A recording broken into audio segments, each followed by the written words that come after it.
Welcome back to That's Life with John Carver. This is episode number 316, and I called it Beware of the Seed. According to the United States Department of Energy, from 1946 to 1953 at the Walter E. Fernald State School, later the Walter E. Fernald Development Center, Quaker Oats and MIT professor of nutrition Robert S. Harris conducted an experiment on unsuspecting mentally challenged children. They tricked them into eating radioactive cereal by telling them they were in a, quote, science club, unquote. Where was the oversight? Why didn't anyone speak up who knew about this horrific crime? Why was this allowed to happen? You see, deception comes in horrible forms.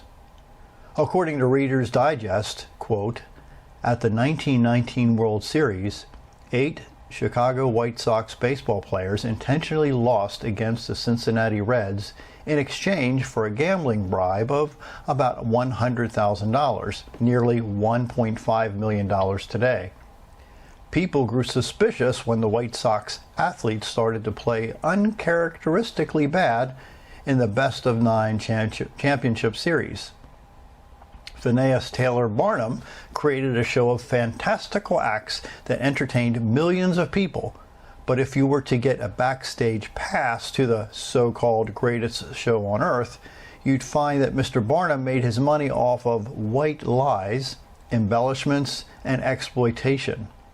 Joyce Heth, an elderly black woman who had previously been enslaved, was the first person he exploited for other people's amusement. Although slavery was outlawed in New York where he lived, he found a loophole and, quote, leased, unquote, her for 1 year for $1,000 from an acquaintance. He paraded her around on tour, claiming that she was the 160-year-old former nurse of George Washington, unquote. In my lifetime, I've allowed several people to plant seeds or ideas in my mind that ended up being very unwise. I allowed it because at the time I thought the people who shared their seeds or ideas with me had my best interest at heart. In time, I realized I made several very bad mistakes by allowing those seeds or ideas to grow into decisions that cost me hundreds of thousands of dollars and in ways I could never recover. If I was wiser at the time, I would have researched why those people wanted to plant those seeds or ideas in my mind. What was their intention? What did they expect to receive from the seeds or the ideas they planted in my mind? What would be the long-term effect on me and my family if or when I allowed those seeds or ideas to grow? It took a great deal of pain for me to understand that some people do not care about you and your family.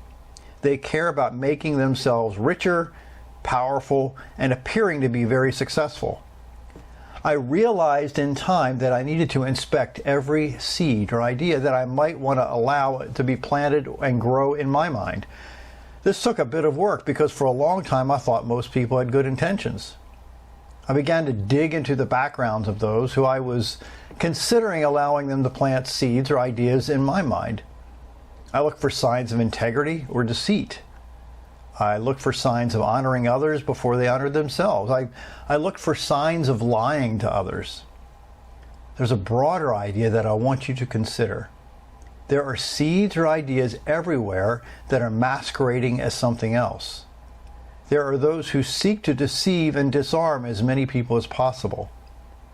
It's essential that you invest the time to do your own homework. When you're confronted with a choice, maybe and or asked to believe something to be true. Inspect everything, question everything. Research the source of the seeds. Again, research the source of the seeds or those ideas that are being promoted as genuine. So remember the quote by author George Orwell. In a time of universal deceit, telling the truth is a revolutionary act. Once again, in a time of universal deceit, telling the truth is a universal act. My name is John Carver. Thanks for watching.